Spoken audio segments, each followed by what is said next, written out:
Kitob o'qigan inson boshqalarga qaraganda teran fikrlaydi, o'zining ma'naviy olamiga ega bo'ladi. Shuning uchun ham kitob o'qigan, unga mehr qo'ygan, kitobni muqaddas bilgan insonlarni ziyolilar deymiz.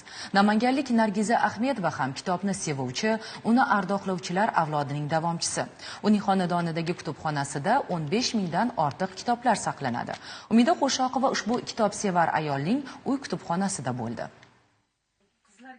Mingbuloq tumanida yashovchi Nargiza opaning aytishicha, ushbu kitoblarni bir vaqtlar dadasi o'sha davrning eng nufuzli avtomashinasi bo'lgan Volgaga almashmagan. U ham bu merosni keyingi avlodga ko'z qorachig'idek asrab-avaylab kelmoqda. Dadasi noshir va jurnalist Rustam Dolimov o'z davrida kitoblarga juda mehr bergan. Hozirda ko'rib turganingiz 15 mingdan ziyod o'zbek va jahon adabiyotiga taalluqli bo'lgan nashrlar jamlangan. Yangi kitob chiqsa, yaxshiligini bilsalar dadam olishga harakat qilganlar. Dadam yana tarjima bilan ham shug'ullanganlar. Namanganga borganlarida bitta shoirni uyida Rasul Gamzatov haqida bir tuni bilan gapirib chiqib, shoirni asarlaridan aytib berib, shu bitta kitobni olish uchun shunaqangi harakat qilgan ekanlar. Yaxshi bir kasblarni egasi bo'lgan insonlar uyimizga kelishgan, mana shu yerda badiiy adabiyotlardan foydalanishgan, lekin berishdan oldin juda ham shartlar bilan, qattiqqo'llik bilan berardilar. Kitobni buklamaysizlar, ichiga chizmaysizlar, o'raysizlar, haligi asraysizlar, yosh bolani qo'liga tushib qolmasin, yirtilib ketmasin degan shartlarni qo'yib berardilar. O'zim ham bir muncha kitoblar xarid qildim, lekin otamdek to'play olmadim. Biroq tarbiyamiz shunday bo'ldiki, kitob oilamizning eng katta boyligi deydi suhbatdoshimiz. Biz ham qo'shdik. Mana shu ana shu yerda turgan nimani kitob bor.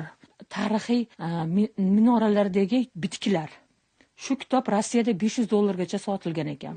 Xo'jayinim shuni $300 Moskvadan olib keldilar. Oldik kitoblar, lekin dadam daqa kitob sotib olganim yo'q, to'g'risini aytaman. Rustam Dolimov oilasi chinakam ziyolilar oilasi bo'lgan. Turmush o'rtog'i o'qituvchi, 3 nafar farzandi ham oliy ma'lumotli, nabiralar esa barchasi nufuzli oliygohlarda tahsil olgan. Nargiza opa ana shu farzandlarning biri sifatida bugungi mahalladagi kitobsevarlarni ham bahramand etmoqda. Vaqtlar kelib, mana o'zi salkam 100 yilga yaqinlashib qoldi o'zi kitoblarni nashri. Biz ham mana yoshimiz o'tyapti. Bizdan keyin nabiralarga meros bo'lib qoladigan bu vaqt kelib o'zini yana ham tarixiy kuchini ko'rsatadi bu kitoblar. Dadamni kitoblarini juda ham haligi ichida tarixiy kitoblar bor deb olamanda, mana masalan o'tgan kunlar juda ham bu haligi men uchun aziz kitob. So'raganlarga buni keyingi nashrdan beraman.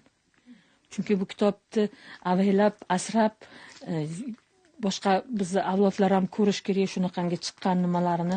Kitob inson uchun hamisha ma'naviyatni yuksaltirishda najot, qanot bo'lib kelgan. Uni qadrini esa Nargiza opadek kitobga mehr qo'yganlargina to'liq anglab yeta oladi. U ayni damda tumandagi 28-maktabda kutubxonachi sifatida yoshlarga ziyo ulashishda davom etmoqda. Zero kitob xazina, bilim boylik deyishganidek, opa dadasidan qolgan bitmas tuganmas boylik kitoblarni ba'zan qo'limga olishga qo'rqaman deydi. Bir yoqda bolalik xotiralari bo'lsa, bir tomonda uni avaylashdek tuyg'u yotadi. Mingdan ortiq kitoblarni mutolaa qilgan Nargiza opaning hayoti barchamizga ibrat maktabi bo'lsa arziydi. Umida Qo'shoqova, Zamon informatsion dasturi uchun Namangandan.